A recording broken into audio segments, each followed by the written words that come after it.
Come on in, pull up a chair and take a load off because today I'm going to review Twilight Struggle, Red Sea, Conflict in the Horn of Africa from GMT Games. Is this a must-own for fans of Twilight Struggle or those looking to scratch that Twilight Struggle itch in 60 minutes or less? Or is this one horn which simply blows? Well, you're going to find out right after this.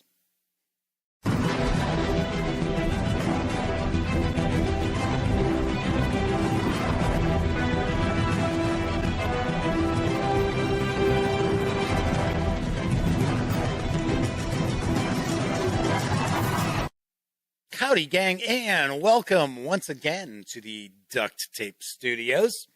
I'm Jeff McAleer, your host, here at the Gaming Gang channel. Thanks for joining me once again. As I mentioned in the open, today I am going to review Twilight Struggle, Red Sea, Conflict in the Horn of Africa from GMT Games. This is designed by Jason Matthews with graphic design provided by Mark Simonich and Terry Leeds. The game is for 1 or 2 players, ages 14 and up, plays in about 30 to 60 minutes from my experience. I know the box says 35 minutes, but I have found that our games tend to go closer to an hour. And it does also carry an MSRP of $39. All that said, let's swing on over to the other camera because here I've got Twilight Struggle, Red Sea, Conflict in the Horn of Africa. A couple of things I want to mention before I jump on in. First off, the fine folks over at GMT Games were kind enough to provide me with this review copy, but neither I nor anyone else affiliated with the Gaming Gang has received any other sort of compensation for me to share this review with you. These days, it's important that you know that. Also, I am going to assume you have some basic familiarity with Twilight Struggle, so I am not going to delve into every tiny aspect of gameplay. Now, I should point out, Twilight Struggle is one of my absolute favorite board games of all time. In fact, it's got a 10 out of 10 review score, so it is a rarefied 10 out of 10 in my opinion. So if you want to get more of my thoughts about Twilight Struggle, by all means, swing on over to thegaminggang.com. I have a detailed written review. All right, so let's jump on in. I'm going to get this out of the way here. So first off, production quality, really nicely done. I love this board. I'll talk about that a little bit more in just a moment. So we've got cut dice with the American and Soviet symbols there on the 6 face. We've got an easily understood and digested rule book. We've got solitaire rules, which will allow us to play either as the United States or the Soviet Union. Solitaire, we get a background booklet, which is, in essence, our playbook. So we've got a detailed example of play. And one of my favorite things with GMT Games and card-driven releases from them, we get a breakdown of what each of these cards represents historically. Love that. One of the things I really love about the card-driven games from GMT Games is how much I learn from playing them. And Red Sea, as I'm going to refer to this from here on out, is no exception. Got a bunch of player aids here, as well as a player aid for our solitaire play from the Soviet and U.S. sides. So all very nicely done. Cardstock, nice and thick, although I would certainly recommend that you sleeve your cards because you're going to be shuffling these. And if you play this as often as I will expect you should, you want to protect those cards. So one of the things I really love about this board is that, of course, it would be turned 90 degrees between the 2 players. So this would face one player, this would face the other player. These are both identical. But they give a breakdown of all of the things that you're going to do quite often during the game. So it's right there, right in front of you, at all times. So even though we have player aids, really don't need them.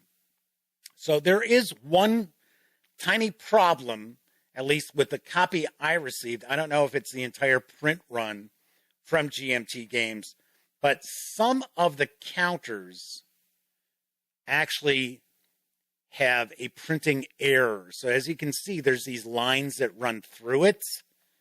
And unfortunately, it's not with all of the counters, but as an example here, it's very obvious that that should not be on the military operations counter for the U.S.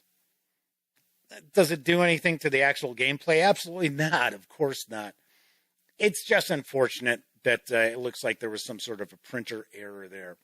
So if you aren't overly familiar with Twilight Struggle, it is not a war game. I know there are people out there, they see the board, they see DEF CON, they see military operations, and they think, oh, it's a war game. Absolutely not. It is a historical strategy game, card-driven, where what you're looking to do is you're looking to spread your influence for your side. So you're actually spreading your ideology. And of course, it is the Cold War. It is the United States against the Soviet Union. Very tense, back and forth seesaw with Twilight Struggle, and same here with Red Sea. So if you are familiar with how to play Twilight Struggle, then this is going to be like slipping into your favorite pair of slippers, because there are very tiny variations that come into play, but for the most part, 99% of Red Sea is exactly the same as Twilight Struggle. So our action begins in 1974, and we've zoomed in to a portion of Africa and a portion of the Middle East. So as with Twilight Struggle, what we're looking to do is we are looking to put influence into these various different countries, various different regions, in order to try to control them politically. And we have a variety of ways that we can attempt to do that. One is by simply placing influence into a country, and we can do so if we already have influence in a country, or we have lines that connect to other countries that are not controlled by our opponent. So as an example here, I could spend operations points, and I'll show you those cards in a second, to place influence into Yemen or Oman, or Oman, I should say, if I were the U.S. player. Or as a Soviet player, I could put influence into Kenya or Madagascar, because I have influence in Somalia. Of course, if I have influence in a location, I can put more influence into it. And each of these countries is going to have a stability number, which is in the corner here. And I need to have that amount of influence in a country to be able to be considered to control it. Or I need to have that much more influence than my opponent, because you can put influence into a country that your opponent controls or has influence in, but you need to have that much more than your opponent in order to control that country. Now, there are 3 battleground countries, so they are more important than other countries. 2 are in the Middle East with Egypt and Saudi Arabia, and then 1 in Africa with Kenya, which, interestingly enough, Kenya is not a battleground country in Twilight Struggle, but it is here in Red Sea. We've got our space race track as we have in Twilight Struggle, which is a way for us to effectively burn cards from our opponent that we have in our hands, that we don't want those events to take place. We have the availability of the space race. We do have our required military operations that we need to take care of each and every turn. Otherwise, we lose victory points. Here, there are 3 ways to automatically win. 1, hit 10 victory points before the end of the game. Or if DEFCON 1 is achieved, the phasing player loses. So if it's your opponent's phase during the action round and DEFCON 1 is reached, you win. Even if it was something you did that triggered that, if you're not the phasing player, they are the one who loses. So that is another way. And then we also have the Africa scoring, where if you control Ethiopia and Somalia and control more African countries than your opponent, when the African scoring card comes out, then that is an automatic win as well. If none of those take place, at the end of your second turn, you're going to do a scoring for both regions, and whoever's got the most victory points is the winner. And it'll just go back and forth. So here we actually will flip. So here, like this, that would show that I've got the United States has 2 victory points. Here, if I hit it on 0, that would mean both sides have no victory points. So we do have like a seesaw back and forth as far as that goes as well. So as I mentioned, this is a card-driven game. And one aspect that I love about the card-driven games, once again, from GMT Games, is just how much I learn from these games, because we'll have different events taking place. So here's the Africa scoring card, and I'll show you the different types of cards that we've got. And we have 2 decks. We have our mid-war deck and we have our late-war deck. We're going to start off with the mid-war deck. Each player is going to get 9 cards, and we have 7 action rounds. Each action round, you're playing normally a single card. And then when we get to the second turn, we're going to take what's left from our mid-war deck, shuffle it into the late-war deck, and bring both players' hands back up to 9 cards. Play out your 7 action rounds, and if there hasn't been an automatic victory, we're going to go to scoring and tally up. So we've got, here, I'll do it this way. We have cards which have a white star, which is a U.S. event, and then we have the event. So if let's say I'm the U.S. player and I have this card in my hand, I can either use this for 1 operations point, or I can use the event.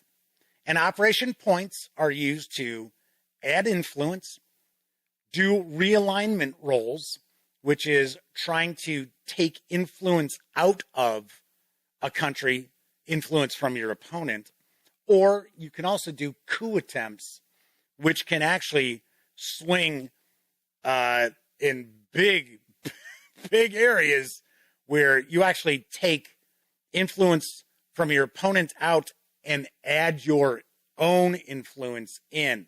Now, that's something that affects the DEFCON status. So it is not something you can do whenever you want. So that is that event there. So then we have a Soviet event because it's got a red star. So what happens in this would be in a case where I've got this card as a U.S. player in my hand, and I really want those 2 operations points to utilize, I can play this, and then that event's going to take place. Now I can choose, is it going to take place before I spend my operations points or after my operations points?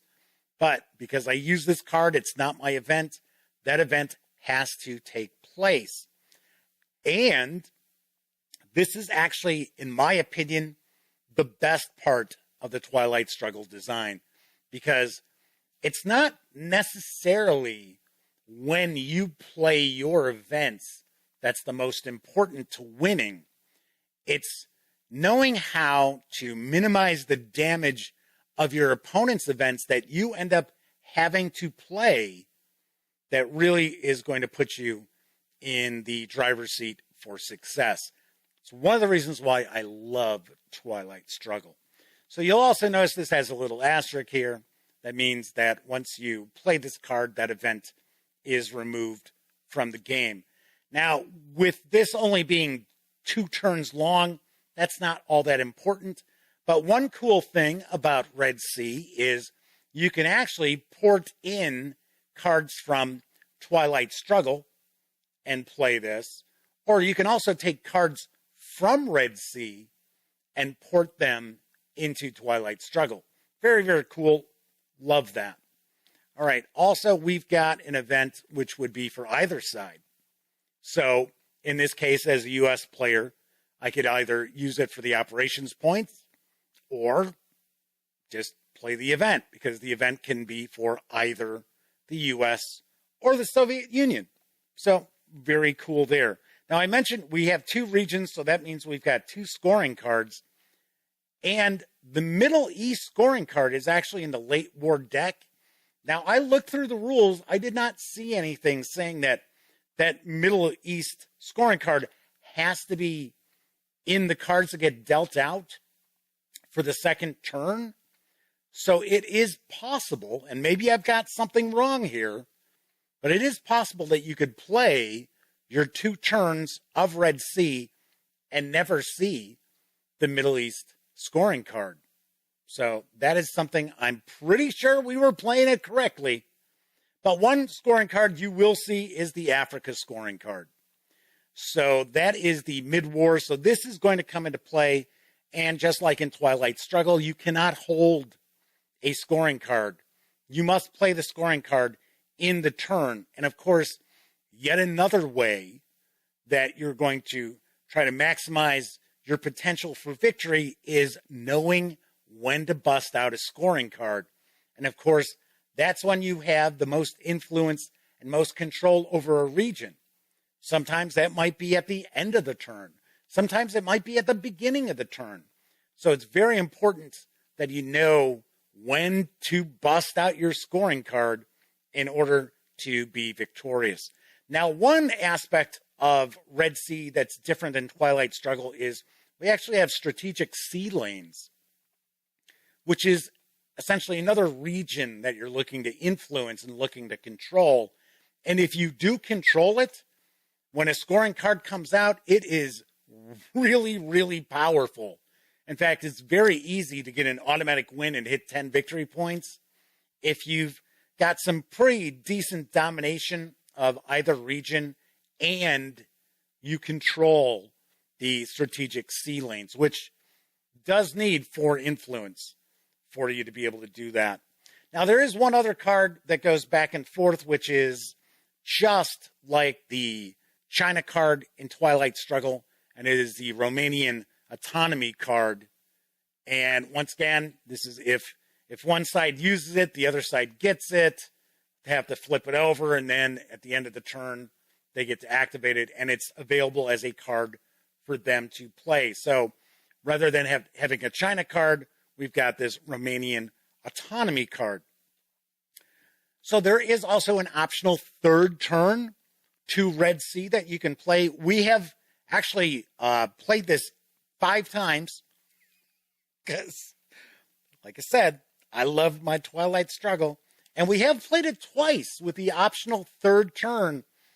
And I liked it. I liked it quite a bit. I don't know if I'd always play it with that optional third turn, but I enjoyed it. And with the optional third turn, we did see the Middle East scoring card. We did play this without seeing the Middle East scoring card. And that's one of the reasons why I mentioned that for the second turn, because as I said, I didn't see it anywhere in the rule book.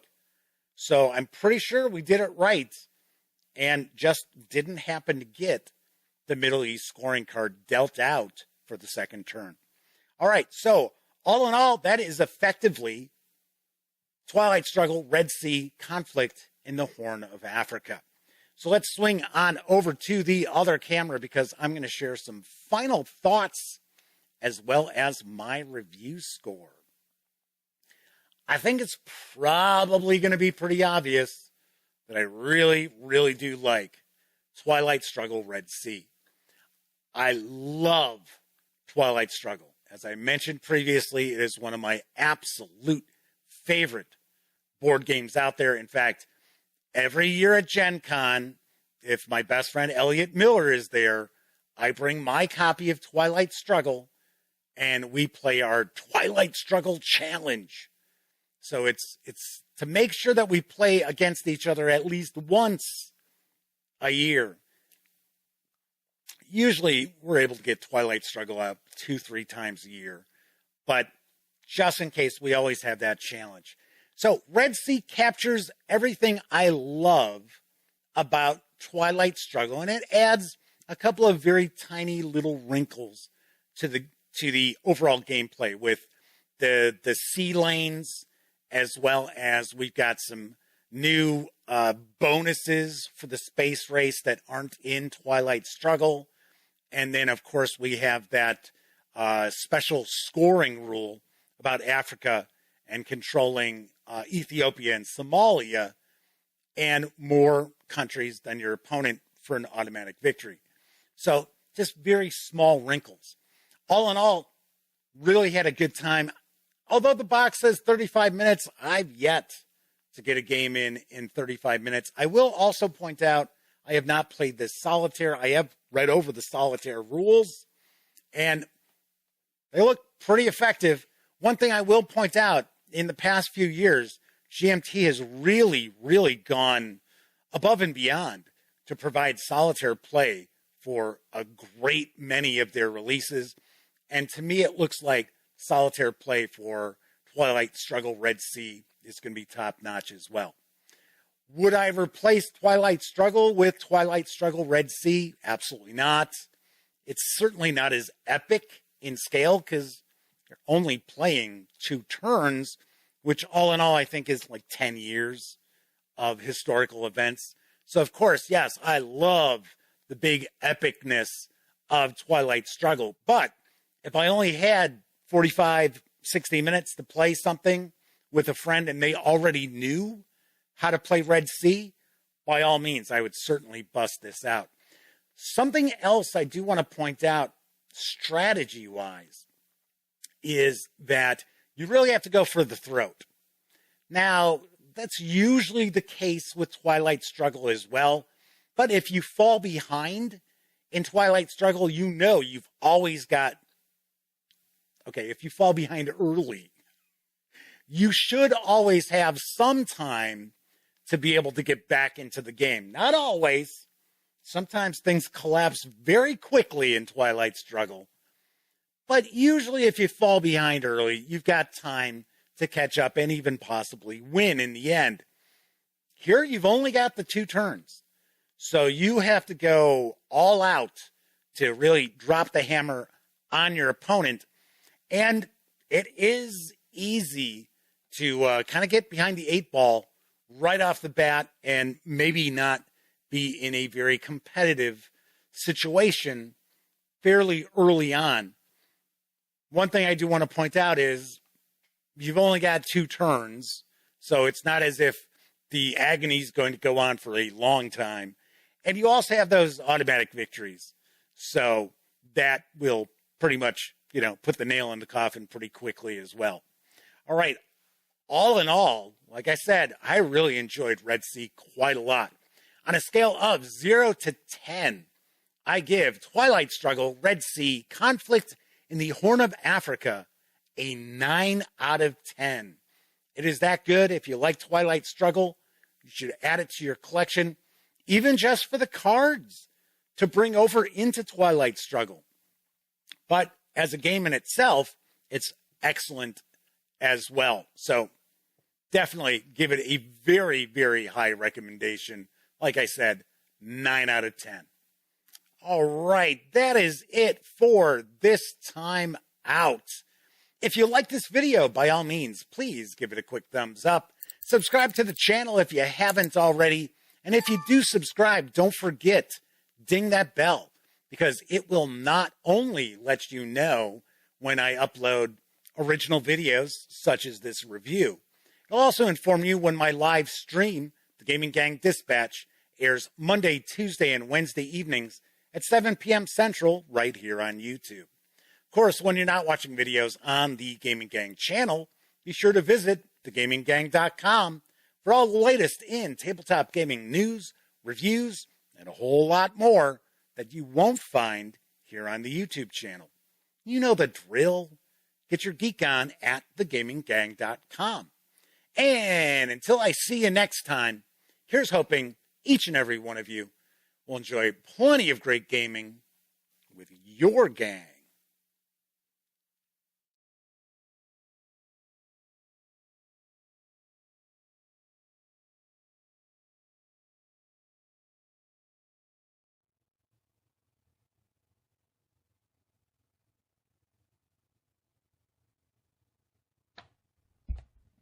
Oh, hey, you're still here. Well, that's okay. You don't have to leave just yet.